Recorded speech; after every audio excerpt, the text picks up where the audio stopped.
welcome back to the Gen X Remix, Midlife Laughs and Next Acts, the podcast for bold women who are ready to build a business that actually lights you up and plan your corporate escape. In that order. I'm your host, Tabitha Jones, the Corporate Escape Sherpa, and today's guest is bringing the perfect blend of spiritual wisdom, no-nonsense business advice, and a joy-first approach to success. Rebecca Whitman is an author, coach, and host of the Balance, Beautiful, and Abundant Show podcast. She's joining us today to share her signature 7 pillars of abundance. And this episode is going to be full of real talk, powerful pivots, and game-changing mindset shifts. If you've ever wondered how to live a more joyful, balanced life while growing a business, this one's for you. Let's jump into it.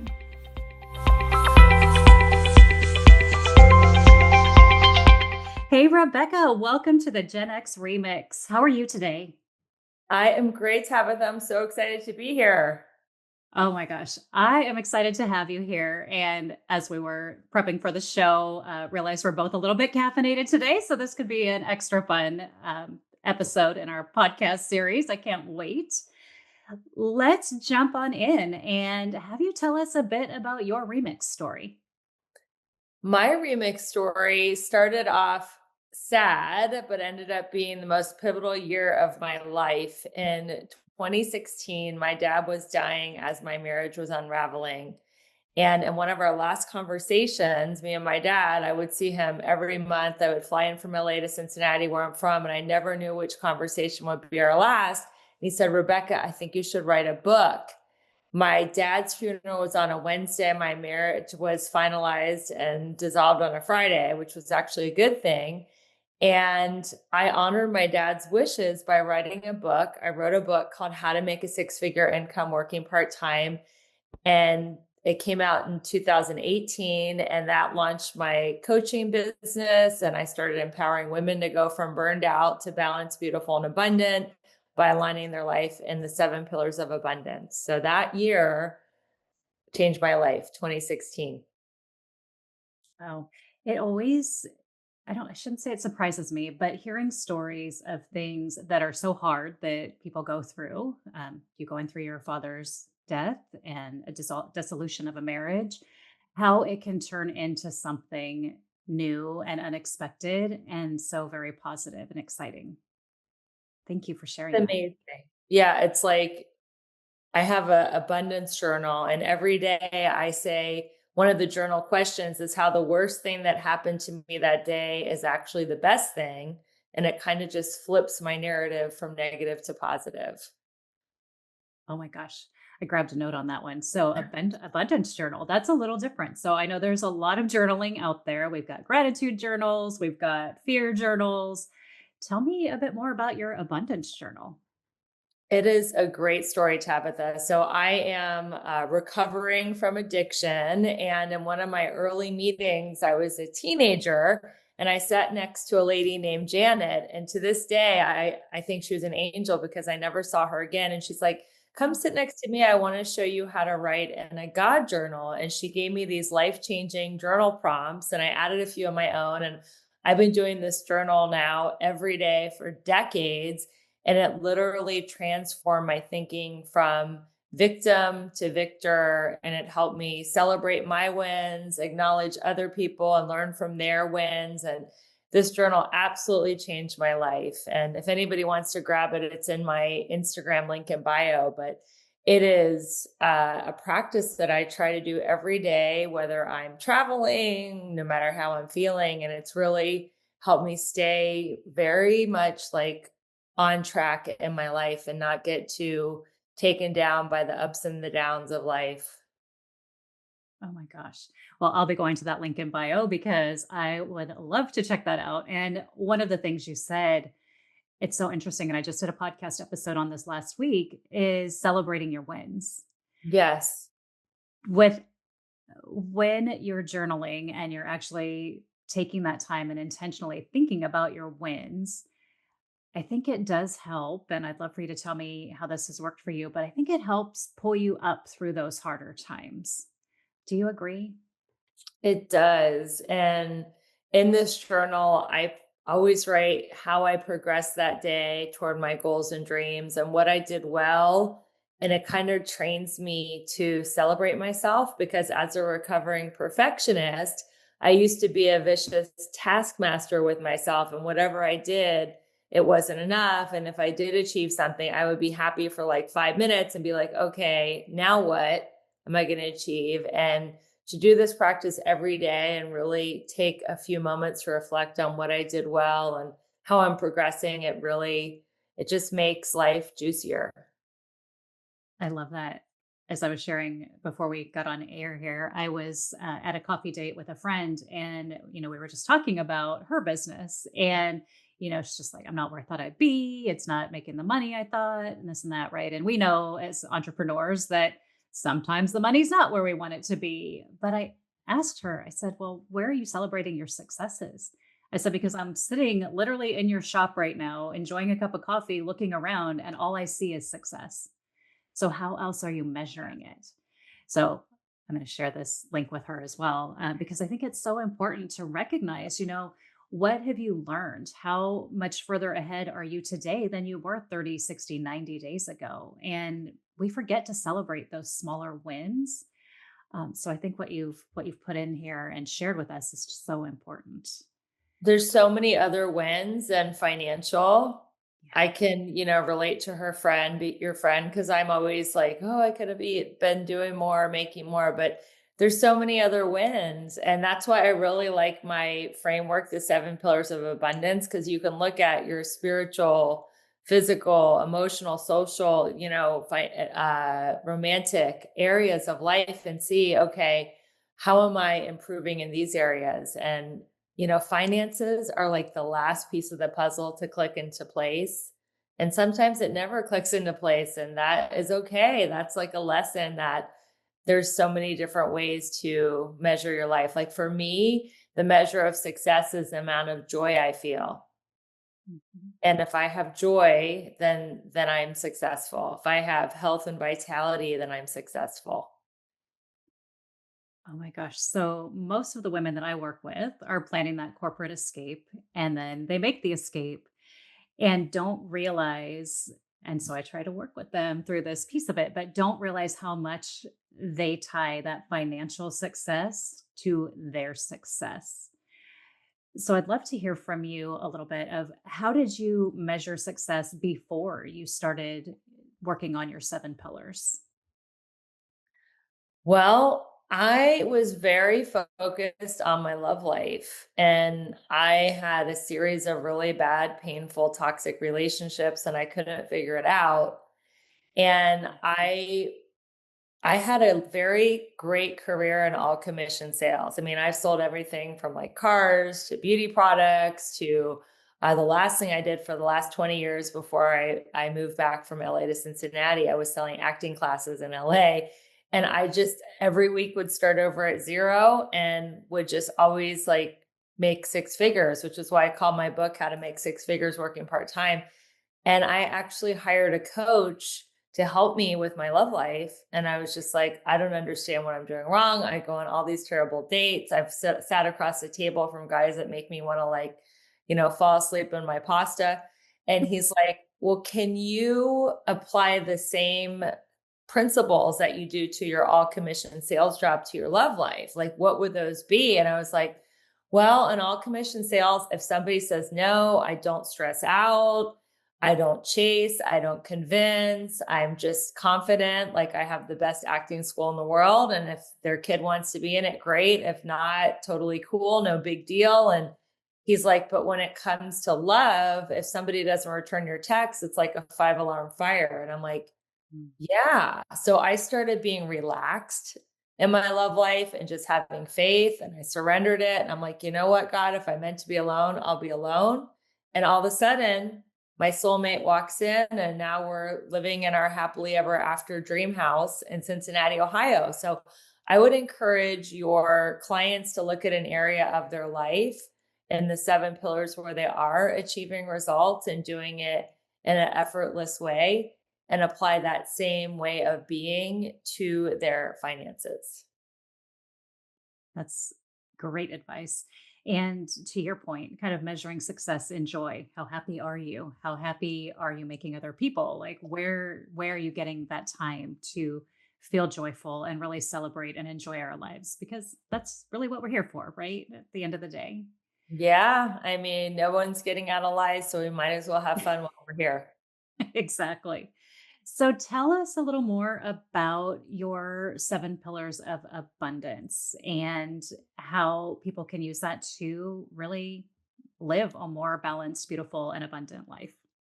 Absolutely. So the 7 pillars are in order of importance, and you don't have to like do all of them in one day. They're more a way to think of your life or your month or your week.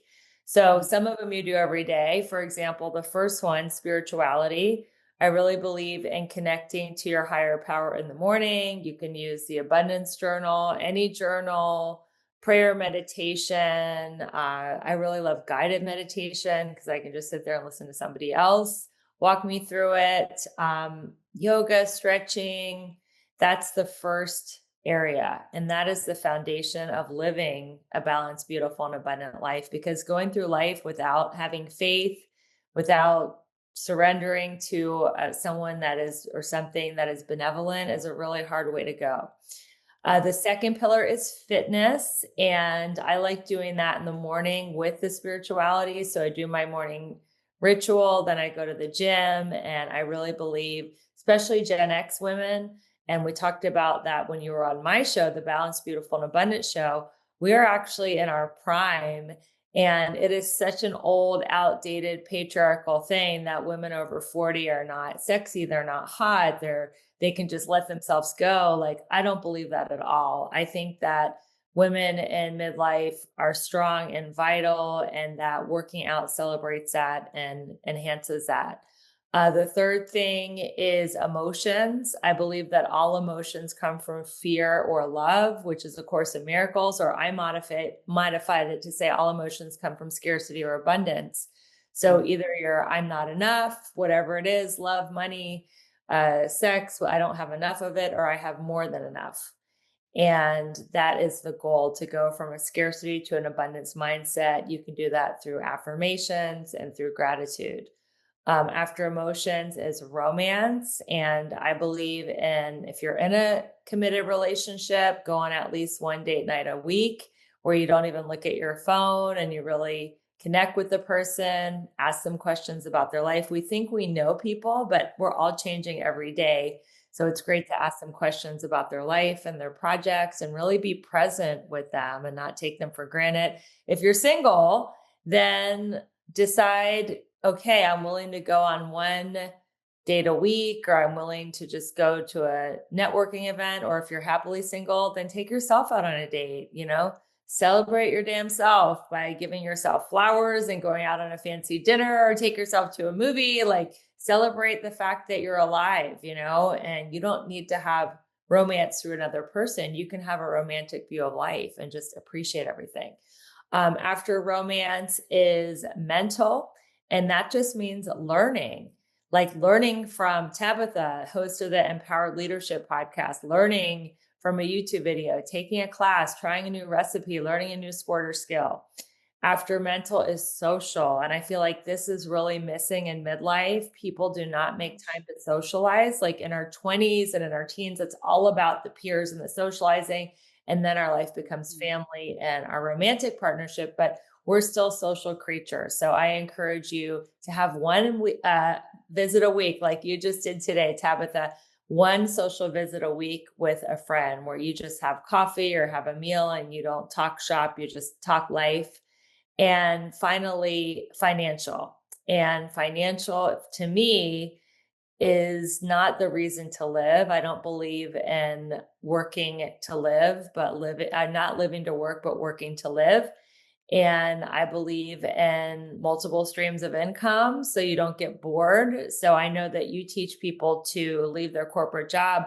I don't teach my clients to leave so fast. I like them to have a side hustle so they have the security of paying their bills and feeding their family, having those health benefits. And then when they feel secure, then they can leave and do their side hustle for full time. And that's exactly what I did with the kids acting school. I was a W-2 employee, and I started my business in 2018. I just now started doing it full time 7 years later. Yeah. Love that. I love all of those pillars. And that's something that I found that we have in common is absolutely believing that you should start building that side hustle, side business, dream job, whatever it is, before you leave the stability of your corporate paycheck. Yes. That W-2 paycheck, it's just gold. And as hard as it is, and we'll dive into this in a little bit, as hard as it is to make the time to work on your side hustle, it's really the smart way to do it. And I can see how it makes it so that all of those seven pillars are a lot easier to live, both while you're still in your corporate and side hustle place, as well as once you make that leap. So I love it. Yeah. Um, One of the things that I want to go back to though on your pillars before we go into that next piece is the social aspect. And you're right, Gen X women for some reason are so uncomfortable making new friends. And I can't tell you how many times I hear, I don't know, I just feel weird. I feel awkward. I'm like, wait, what? I literally posted on the Nextdoor app. You know, that little app where all the neighbors go to complain about everything and post lost pets. I literally posted on there that I was new to playing pickleball and I was looking for female friends that were willing to play with a newbie. I made two new friends. That's great. That's Right. amazing. And then I love the husbands because they're like, well, how do you know you're not going to the park to meet a murderer? I'm like, first of all, I stalked them a little bit on Nextdoor. So I feel like she's really who she says she is. I'm like, second of all, I'm at a public pickleball court. I think I'm going to be okay. Yeah, exactly. But you have to get creative sometimes. Like people aren't just going to come knocking on your door because you're sad and lonely or you're feeling left out or your friends are busy or whatever it is. You have to make that effort to keep that social life going. And to your point, showing up maybe at a networking event or going out to a coffee shop and just having conversations. Easier for extroverts. I get it. I know I am one. But the same things can work for introverts. The next door I ad, absolutely do it. Expert app, Facebook groups, networking Yeah. events. I have been going to so many networking events because I'm new in Cincinnati. And I've been just asking people, hey, I'd love to go to coffee and learn more about your story.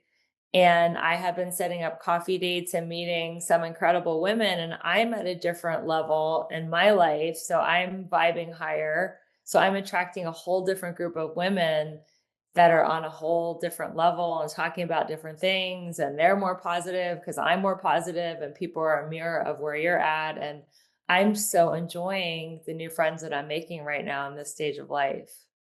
Isn't it fun? It's just, it's so funny now. I'm like, oh, I'm going to go see Michelle. And it's like, well, which Michelle? Like the old Michelle that you've known in Pleasanton for years, the Michelle that you've been hanging out with for the last maybe 6, 7 years in Discovery Bay? Is it the Michelle in Concord that you met a year ago? Like which Michelle? So it is, it's just so much fun. And when you're at this level, to your point, you tend to attract really great people. So I love that. I needed to hit back on that. All right, let's talk about keeping the job and finding that side hustle, kind of where we both are in that great alignment. Tell me a little bit about some of the side hustles that you've worked with your clients to start building and growing. One of my favorites was a young lady who said, I work at a vet, but I want a side hustle and I don't know what to do. And I'm like, well, what do you love about your job? Like, what's something that really thrills you when it happens? And she's like, well, I love when I match a family with a new pet and they fall in love with it.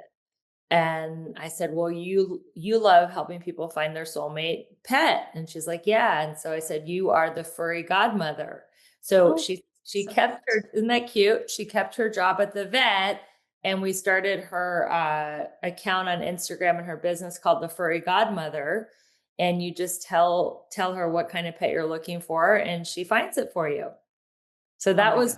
that was very sweet. Another one was someone who wanted to help people with their sex lives.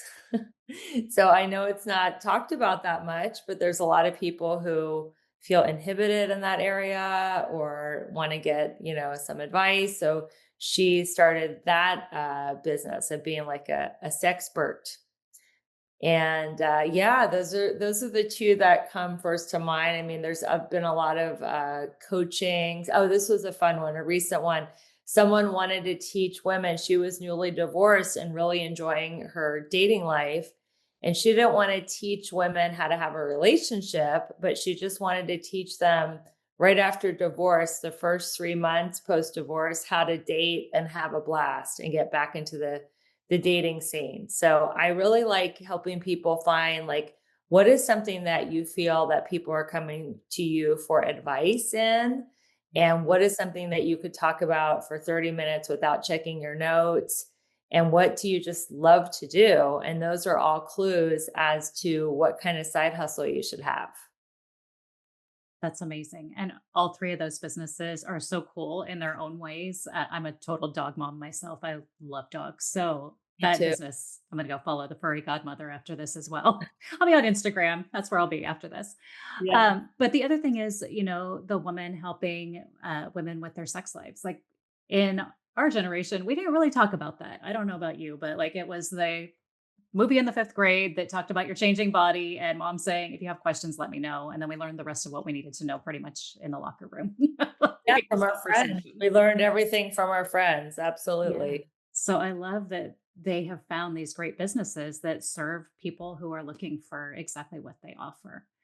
And that's somewhere where we differ a little bit because I don't really help someone find their love side hustle or what they really want to do. I'll help them niche it down or build it up. But you have a very unique process. And I'm assuming, so I'd love for you to tell us more about this, assuming that your 7 pillars help guide you to that side hustle. Um, The 7 pillars are not the same thing as the side hustle. The 7 pillars are just a framework to look at like life holistically so you don't burn out. And so you're not hyper focused on one area.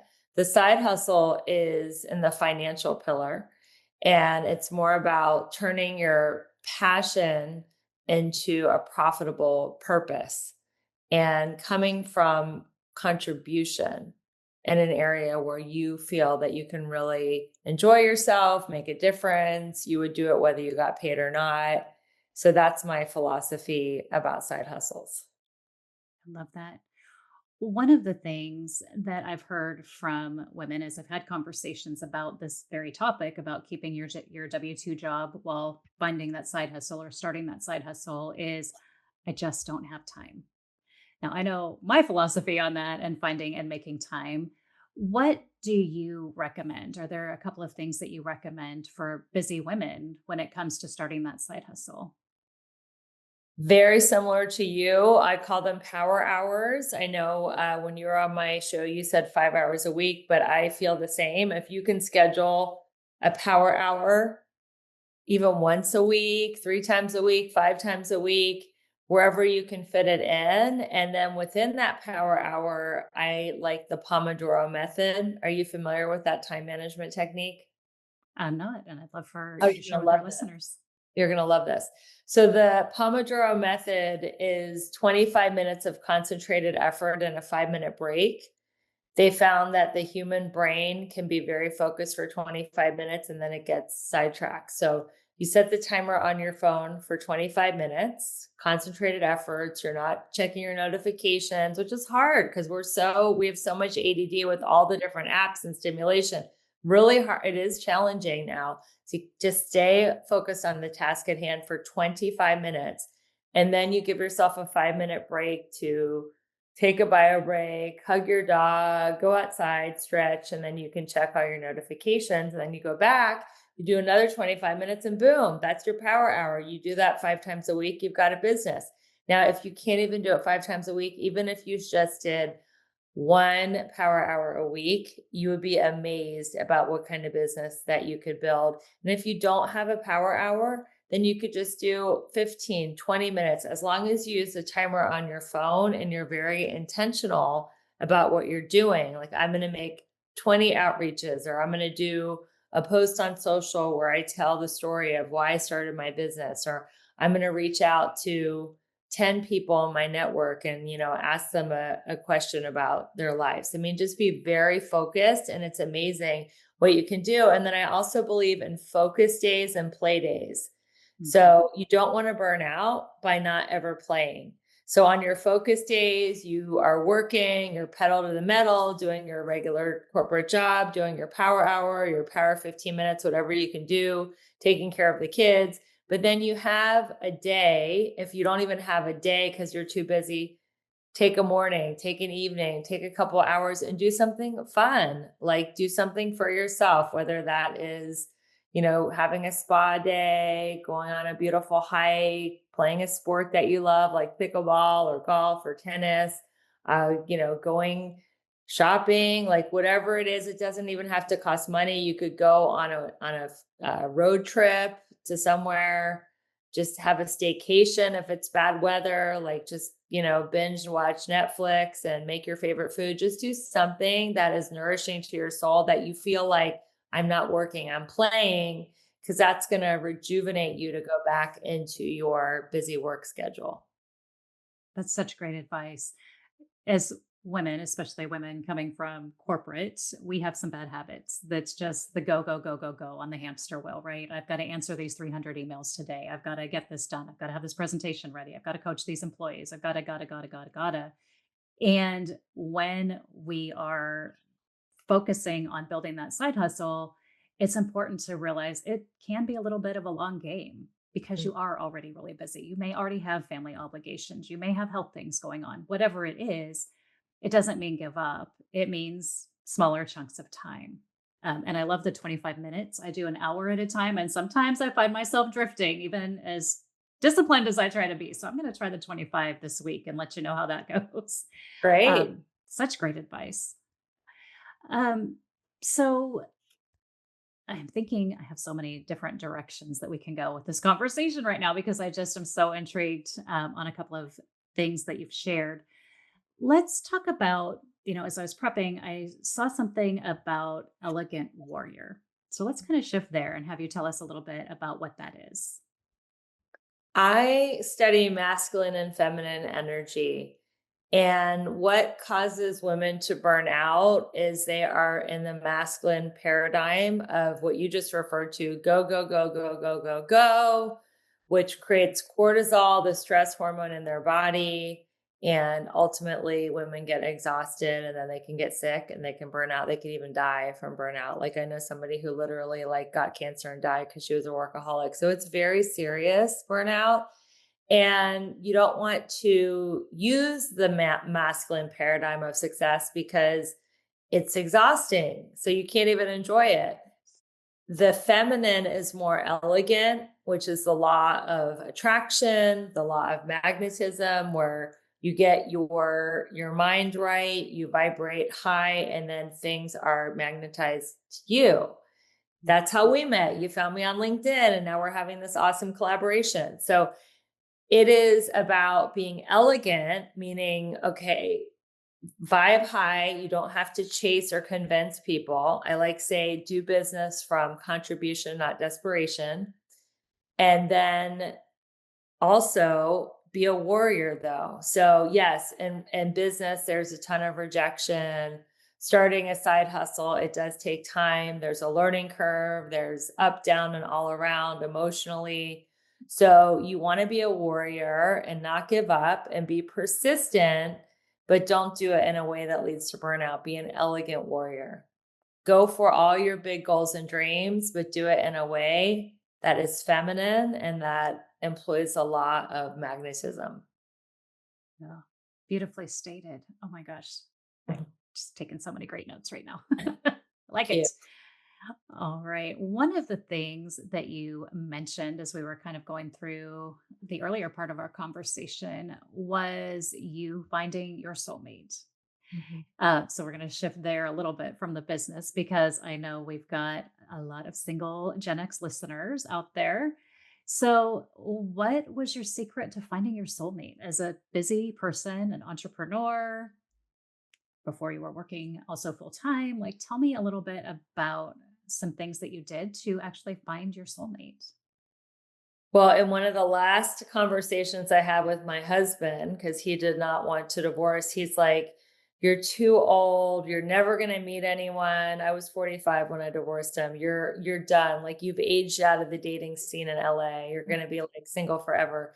And I was so mad that he said that, that I was like, I'm going to prove him wrong. And I did it the masculine way, what we just talked about. I was like, I joined 5 dating swiping apps. I hired a high-end matchmaker. I was like, I'm going to date till I find my guy. I went on 100 dates. The ones that I liked didn't like me. The ones that liked me, I didn't like. It was just a very frustrating process. So I said, you know what? I had just written my book and I said, I'm just going to take the summer off to focus on promoting my book. And I surrendered it, not because I was a spiritual guru, because I was just so frustrated. I was like, I'm going to give myself a 90-day hiatus. And I've never done that because, like I said, I was always focused on my love life. I am going to just not think about romance, talk about it. I gave myself a 30-second rule. I'm only going to talk to guys for 30 seconds, be like, okay, nice to meet you. Bye. Like literally, I consciously, I called it my dating detox. So I was at a party thrown by the owner of my gym, a backyard barbecue, and it was the weekend before my book launch. So I invited everyone at the party to the book launch. And I actually thought my now husband left the party with my friend to go hook up because he was talking to both of us. And she's like, I'm cold. And he's like, I've got to go pick up my son. So I would just didn't even think anything of it. And then the next weekend, he shows up at my book launch party with a book. And he's like, I'd like you to sign this book over dinner. And we have been together ever since. And it's so much easier and harmonious. There's no trauma and drama and push and pull and all the crazy dynamics that I used to have. And there's a couple old wives' tale in that. One is when you give up, love finds you. And the other is when it's the right person, it is just easy and fun. And I know we're only 3 years in and everything has its ups and downs, but I mean, so far it's just been a different style of relationship and just so harmonious and fun. Oh, that's amazing. And congratulations. I mean, it is, I have friends that have been in the dating scene for a little bit, and I have been kind of shaking my head here and there. And one asked me, she's like, "Can you help me with my dating profile?" I was like, "Girl, I'm going to try." I have not done this. And then, as you know, she's showing me like all these people kind of showing up on her feed, whatever app it was. I was dying. I'm like, I think I'm going to become a men's dating coach because these profiles are scaring me a little bit. One of my She's like, friends yeah, there's got to be a did. better way. I have a friend who became a men's dating coach and she's doing very well. But one of the ways that I help women in midlife is I help women attract their soulmate. I call it Manifest Your Soulmate. And it's a really great coaching program. And I do help them rewrite their dating profile. And I teach them how to be in their feminine energy, not their masculine, so they can attract a masculine man if that's what they want. If they want to be in the masculine energy, then they'll attract a feminine man, and that's okay too. But I at least teach them about that paradigm of masculine and feminine energy. Oh, so needed, especially for, and I don't want to spend too much more time on this, but I know, especially coming from maybe long term relationships where they had to elevate that masculine energy so much, it could be hard to readjust. So I love the work that you're doing. So good. Thank you. Well, I feel like that was a big switch in Gen X because if you look at Thelma and Louise, which is one of my favorite movies of all time, you had the gorgeous Brad Pitt, like being a slacker, which is in his feminine, doing nothing, being like gorgeous and passive on the couch. And like Thelma and Louise were out there like slaying the dragons, saving the world of, teaching everyone what feminism was. So yeah, it's a real thing that a lot of men in Gen X are very passive and very feminine. So the women had to learn how to slay the dragon and become masculine. Yeah. But that doesn't work in the dating life if you want to attract a masculine man. Got it. Taking a note. Should I need it in the future? Oh my gosh. This has been such a great conversation. I feel like we've touched on so many just facets of life, and love the business that you have and the people that you're supporting. How can our listener connect with you if they want to learn more? Or, well, we know to grab that abundance journal. We definitely are encouraging that because I can't wait to grab my own. But how can they stay in touch with you? Yes, the best place is on my Instagram, Rebecca, RebeccaEWhitman, at Rebecca E. Whitman. You can also find my website. That's Rebecca Elizabeth Whitman with a Z. And those are the best places to reach me. And I have a lot of fun things coming up. I do retreats. I'm having an incredible retreat in October. It's going to be at this gorgeous spa that used to be where a doctor was healing people holistically from different diseases. And so many people wanted to come that did not have an illness because he does vitamin drip therapy and organic food and spa massage and hiking and yoga. And so I'm doing this beautiful fall reset retreat there, October 3rd through 6th. I have that coming up, and there's all different fun ways to work with me. And my Instagram bio, you might want to jump into the 777 challenge, which is getting all 7 pillars of your life aligned in 7 days. And it's all in my Instagram bio. It's also, I'll also give you a link to share in the show notes, my pillar.io link. And it's all there. I'd love to stay in touch. And I'd love to hear your biggest takeaway from this amazing conversation I just had with Tabitha. So you can also hit me in the DMs. I answer my own DMs. It's not a bot or an assistant. Amazing. Thank you. And we definitely will include all of those links in our show notes. Rebecca, what final words of advice do you have for our listener? Final words is to stay in the moment, because when I am too far out into the future, I feel anxiety and worry, and I'm tossing and turning all night. Like, we're coming up to the age where we're worried about our retirement. And it's like, oh my God, how am I going to retire? And what am I going to do? And, it's all about the money, money, money. And it's like, come back to the moment. Or if you're thinking about the past, that's depression. That is beating yourself up. Oh my God, I made the wrong move. I should have done this and I should have done that. I say, do not think about the past. Do not should on yourself. And the moment is where happiness lies. So the moment is getting into your 5 senses. What are you feeling, touching, tasting, hearing? Where are your feet? Be where your feet are, not in your head.